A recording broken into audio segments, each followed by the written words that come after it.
By the time you were 5 years old, you had spent nearly 20,000 hours learning your native language, and you were only this good. I have a college and I could turn it on, then it won't be afraid of the dog. So does this mean that as an adult, you're going to need more than 20,000 hours to learn a foreign language? Well, actually, no. In fact, if you pick the right language, you can learn it way faster. And in this video, I'm going to show you 7 languages that you can learn really, really fast. Far faster than you might think. And there's even one language here that breaks all the rules. But Esperto relate all'interculturezza. let's start at the beginning. Hej kompisar! Jag antar att nu ungefär 80% av de som kollar inte förstår ett ord av vad jag säger. Det är ganska kul, tycker jag. För tydligen så tycker folk om att lyssna på svenska. You could almost say this language is already halfway learned, thanks to those friendly Viking invasions. See, more than 30% of Swedish words have common roots with English, and I don't even have to translate these. Just have a look. The alphabet is exactly like ours with 3 cool extra vowels, and the 9 vowels give Swedish a lovely musical quality. 7, 7, 7. Which I find quite motivating, actually. Or maybe it's just the cinnamon buns. Stjärna, är du hungrig? Beautiful. These pretty sounds are because Swedish has something called pitch accent, where the tone of the word can change its meaning. But don't freak out, this is nothing like Mandarin tones. One pitch rises and falls and the other has a double bounce. It has a very different cadence in Sweden. We talk, the melody is very different. Here's an example of a Swedish speaker saying the word mallard versus spirit. Anden. I mean, you're not used to it, so pronunciation may take a little bit of time to master. I get that, but word order is almost exactly the same as English, so you can start making sentences right away. Listen. Det är en tjej i trädet. Tjejen klättrar i trädet. See, I don't even speak Swedish yet, and I understood that. My name is Olly, by the way, and although I don't speak Swedish, I am an author, a linguist. I teach languages to thousands of people, and sometimes they show up with a whole language wish list, so I have to help them pick one. Have you heard of the FSI chart? Well, this ranks languages according to how easy or tough they are to learn. Swedish is only in category 1. Now, these are languages that will take you about 24 to 30 weeks if you do a little bit every day. You'll be chatting in no time. As for the grammar, well, Swedish grammar is really, really simple. The main things are nouns have 2 genders, and to say the thing versus a thing, you add a suffix to the noun. But if you haven't heard, Swedish is super progressive. You can actually use one word, hen, for a gender-neutral pronoun. There are no case endings like in German, no complex verb conjugations. Actually, the verbs are even easier than English. Look at that. Jag studerar design i visuell kommunikation. Här i Lund? Nej, i Norge. Var i Norge? I Bergen. Did you hear those words? I told you, if you speak English, you got this. Best part is, once you have Swedish down, you can also understand Norwegian and Danish too. And it isn't even the easiest language on this list. 4th easiest, maybe? Menurut saya sih love language cuma satu ya. Ini bahasa cinta. Ya semua elemen daripada yang dibicarakan, baik pemberian barang fisik. If you thought there was no such thing as a low-stress Asian language, well, think again. There's one very popular language known for its simplicity, and it's perfect for Southeast Asian nomads. Is that you? You thinking of spending time in Bali, maybe? Aku ingin mencintaimu dengan sederhana, dengan kata yang tak sempat diucapkan kayu kepada api. Indonesia is made up of over 17,000 islands, and Bahasa Indonesia is the glue that holds it all together. It's a relatively young language that sprang up in the 20th century to unite the country, and it borrows words from Dutch, Arabic, Portuguese, and even English, so you'll recognize more than you think. Manteiga. Queijo. Queijo. Bandeira. Bandeira. Mesa.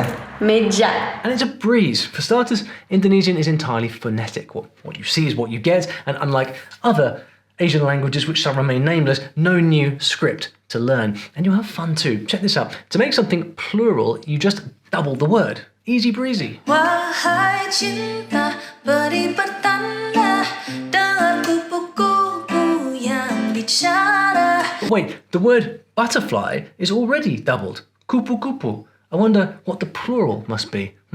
Let me know in the comments if you have any idea. Anyway, the grammar is really simple and consistent. No tenses, no tones, no articles, no gender, just simple sentences that get right to the point. We use the right words to express those things instead.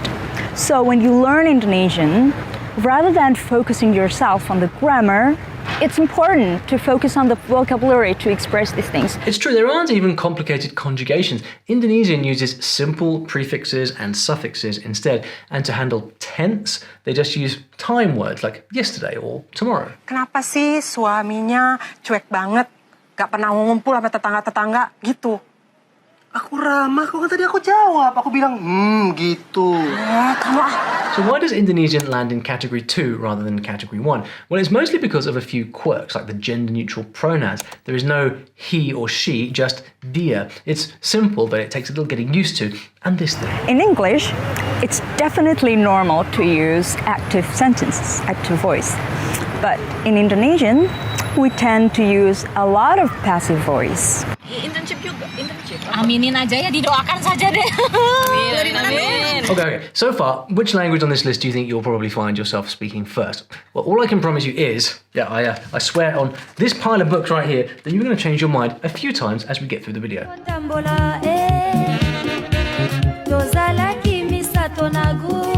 Now, what is the one language you hear the most when you go on safari or visit the warm beaches of East Africa? Oh, I really need to do that soon. Well, it's a gorgeous Bantu language packed with borrowed words from Arabic, Portuguese, English, and even German and Persian.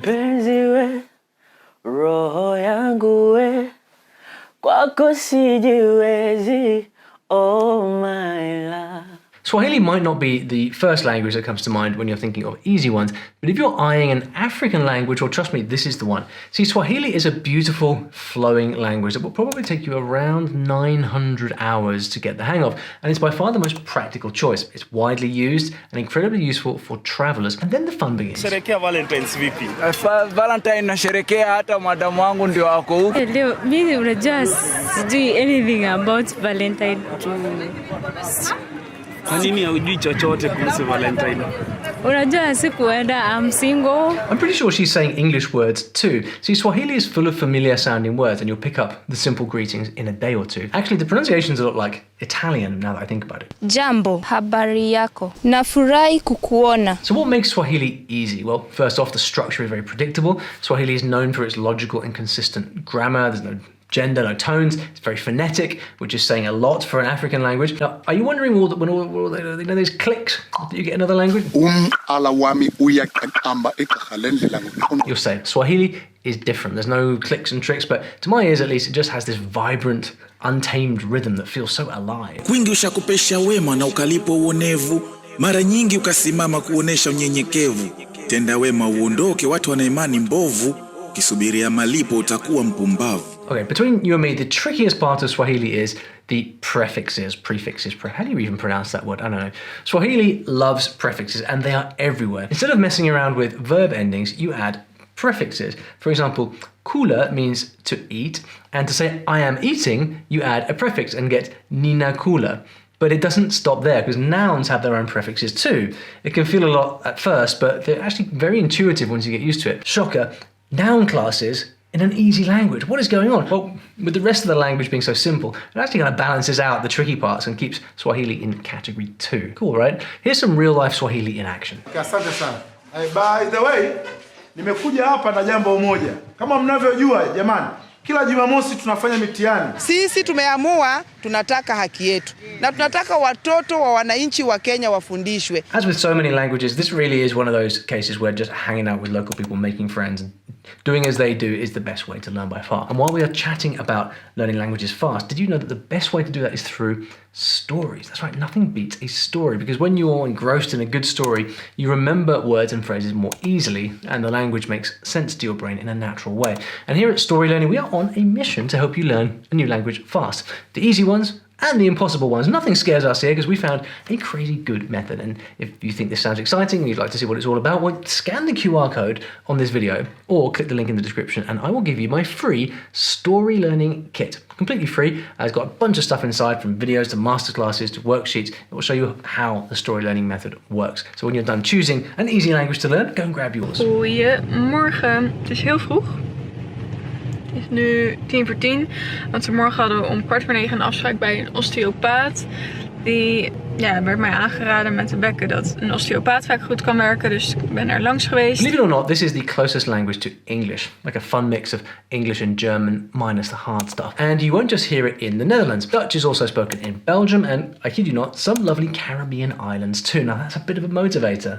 So why is it easy? Well, for starters, there's tons of shared vocabulary, words that are spelled almost exactly the same as English. So when you're reading Dutch, it feels surprisingly natural. Zien we hier heel veel bomen, heel veel planten en heel veel bloemen. En het is middenzomer, dus alles staat in bloei. The biggest challenge is going to be a few charming new sounds to pronounce. Goedemorgen. So think of ship, which would be schip. Or sheep, which would be schaap. Schip, schaap, scheef. Did you try it? Well, some of these can trip you up at the beginning, particularly the G and the R sounds, but you'll get there. Besides, Dutch is kind to beginners. It has the most English loanwords of any European language, which means that you already know a lot more than you think. See how many words you can catch here. Denk je dat je overal grappen over zou moeten kunnen maken? Of denk je dat er toch wel onderwerpen zijn? Ja? Nee, absoluut niet. Ik denk niet dat je overal grappen over kunt maken. Maar het gaat erom van wat is de setting eigenlijk en hoe zou de andere daarin staan. Nice. And Dutch has a pretty straightforward grammar system. That's a lot easier than German, not least because there's no insane case system. Thank you very much, German. There actually used to be 3 noun genders for Dutch, but now it mostly uses only 2, common and neuter. And when you turn these nouns into plurals, the article will always be de. So it's pretty easy to manage, really. Ja, voornamelijk over de maatschappelijke dingen die er spelen. Dus sommige nu hebben wel grappen over het EK. Dutch also has similar verbs to English. So in the present tense, you just tweak the verb slightly depending on the subject. See that letter T at the end? The only curveball is that, well, sometimes verbs just like to jump to the end of a sentence. But you'll quickly catch on. Bottom line, the actual bones of the language are really easy to get the hang of since the core 30% of words are very similar to English. And those Netherlanders can help you. They're right up there with the best English speakers in the world. Però in Italia le persone hanno continuato a parlare come prima, cioè alla loro maniera, senza imparare questo modo standard, perché non veniva nemmeno insegnato, non è stato imposto. I love this language. I learned Italian in just 3 months. I recorded a 3-month documentary about it. It's all in this playlist here on YouTube that you can check out if you want. Italian is a joy to learn because it's got that clear, crisp pronunciation and rhythm and melodic sound.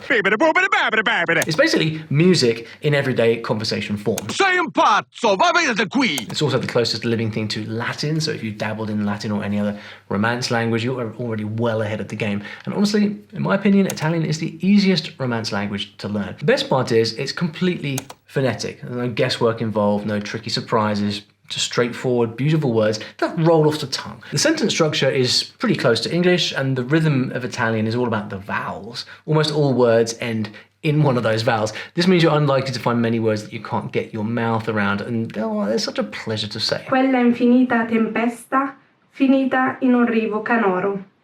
Dei fulmini fragili restano cirri di porpora ed oro. Even the longest words are very fun to say. Go on, try this out. Farfallone, pasticcino, tegolezzo, pettegolare. You're going to recognize plenty of words to even big ones like supersonica, and Italian has the coolest expressions. In bocca al lupo, which literally means in the mouth of the wolf. And that's how you say good luck in Italian, literally in the wolf's mouth. Italian grammar is pretty simple because it follows very regular patterns.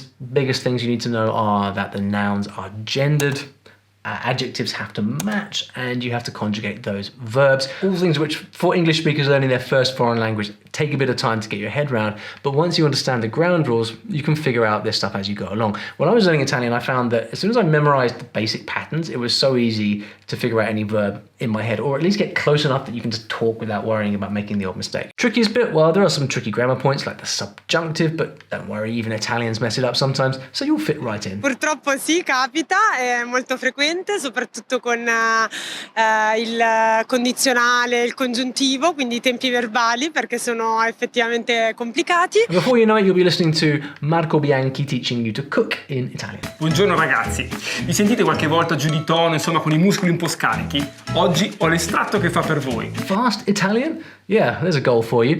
One more thing, I don't need to tell you that Italian is famous for its hand gestures. There are at least 250 of them, and they're born doing it. Che tipo di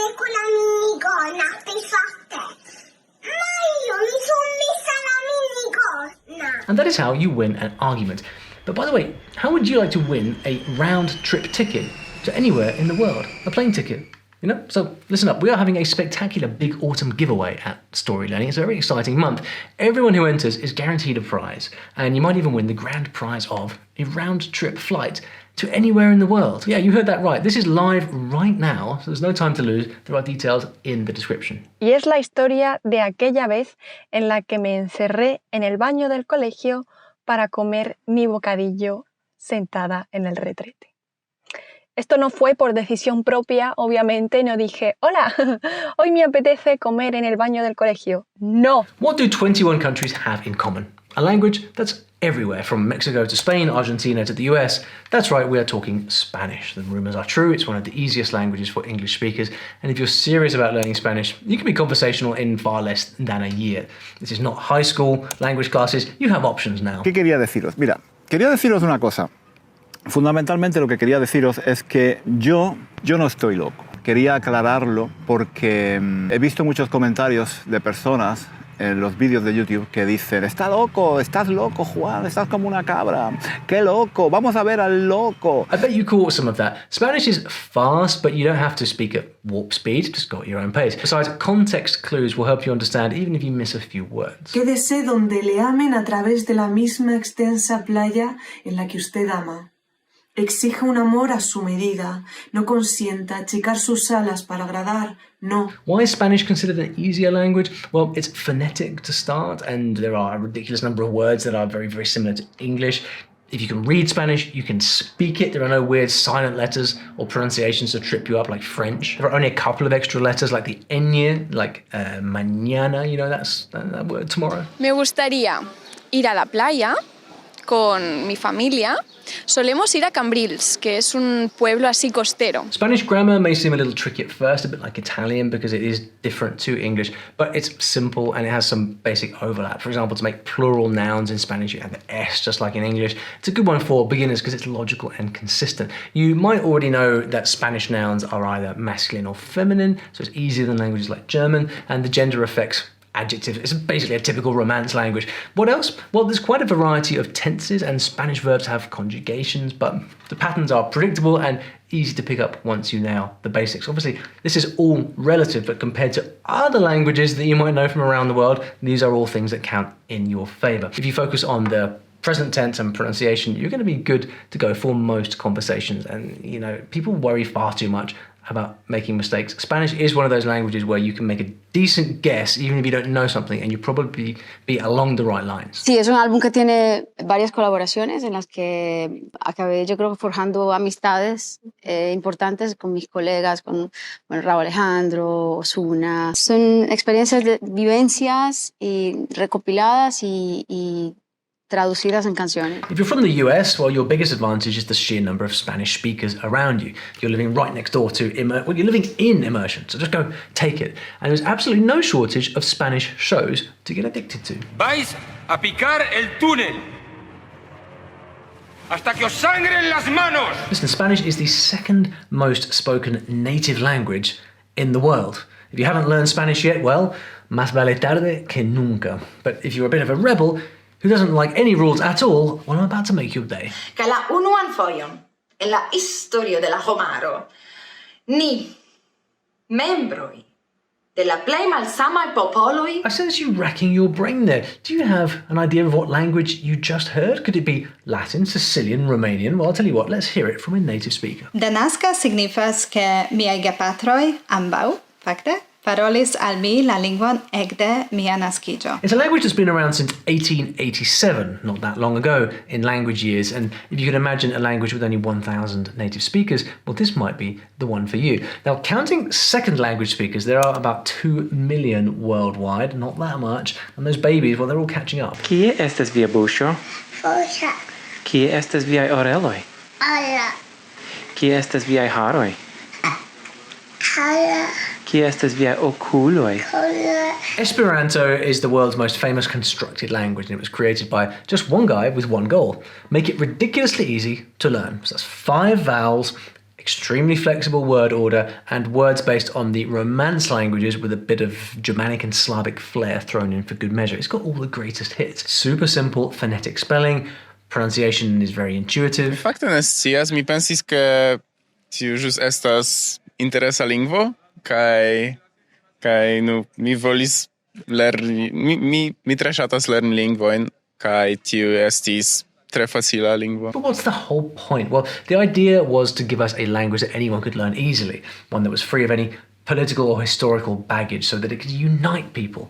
In other words, a universal second language for peace, understanding and, well, world harmony. Do, mi lernis Esperanton por pli justa mondo, ĉar Zamenhof luktis por tio, kaj tio estas la celo de Zamenhof, ĉu ne? Esperanto's grammar, well, it's an absolute dream. There are no weird rules, no irregular verbs, nouns or adjectives, very, very simple conjugations. Hodiaŭ estis bela tago.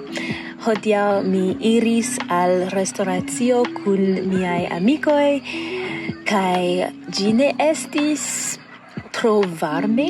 It was literally designed to be easy, so Esperanto follows one simple rule for everything.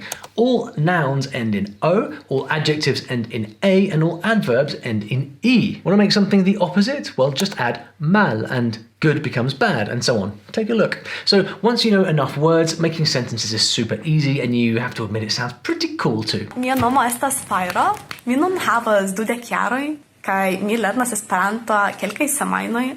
Por tio mi nun ne parolas tre bone, sed mi multa volas lerni. Honestly, who cares if you can't take a trip to Esperanto land? You can be conversational in just a few months, and studies say that knowing Esperanto gives you a huge edge for tackling any other Romance language, which is pretty cool. And if your accent is bad, well, who's even gonna know? Do, vere por mi, Esperanto senlime estas nekredebla. Mi kredas ke povas oferi al mi multega da sciaĵoj kaj spertoj rilate al interkultureco. So I bet you're wondering where Esperanto falls on the FSI chart. Well, it takes about 1/4 of the time of learning Italian, so category 0, I guess. I'm calling it category 0. And there's no shortage of Esperanto learning material online either. And yes, some people really do teach their babies Esperanto as their first language. But if this is all way too easy for you and you'd rather learn the most impossible languages on earth, well, I have just the video for you. It's got all of the scary things. Clicking sounds, tones, 18-letter words with no vowels. It's going to make you sweat. Oh, and you'll also see me singing as well.